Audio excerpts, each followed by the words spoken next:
অনেকদিন পর ছোটবেলার মতো আনন্দ করে রিকশায় চড়েছিলাম আমরা।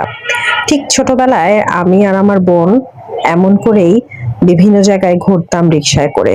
বেশিরভাগ সময়ই ওদের বাসায় যাওয়ার পরে আমরা দুজন বিকেলের দিকে বের হয়ে যেতাম ঘোরার জন্য। আর সেই সাথে আম ফুচকা, চটপটি, ঝালমুড়ি সবকিছুই তো খাওয়া হতো।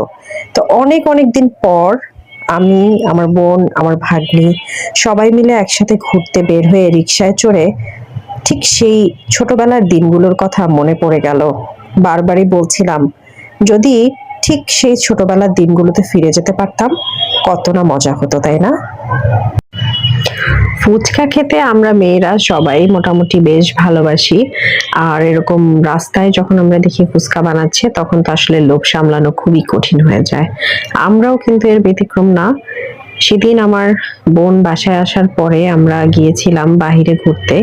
তখন আমি, আমার বোন আর আমার ভাগ্নি মিলে আমরা সেই ছোটবেলায় ফিরে গিয়েছিলাম। আমি আর আমার বোন বারবারই বলছিলাম আমাদের সেই ছোটবেলার মজার কথা, ছোটবেলার ঘুরে বেড়ানোর কথাগুলো। তো ও আমাকে বলছিল, আমিও ওকে বলছিলাম যে সেই সময় তো আসলে ফেসবুক বা ব্লগ বা ইন্টারনেটে এত বেশি চল ছিল না। তখন যদি আমরা ব্লগ বানাতাম, ডেইলি ব্লগ, তাহলে মনে হয় আমাদের বিশাল বড় ফেসবুক ফলোয়ার গ্রুপ হয়ে যেত। তো এটা বলে কিন্তু আমরা বেশ হাসাহাসি করছিলাম। আর মেয়ে মানুষ মানেই ফুচকা খাবে, মেয়ে মানুষ দেখলেই মানেই হচ্ছে যে ফুচকা দেখলে পাগল হয়ে যাবে। আমরাও এর ব্যতিক্রম না। দেখেন আমার ভাগ্নি কিভাবে করে ফুচকা খাচ্ছে। তো এটাই আমরা বলা বলি করছিলাম আর হাসাহাসি করছিলাম। সবাই ভালো থাকেন, আমাদের সাথেই থাকেন।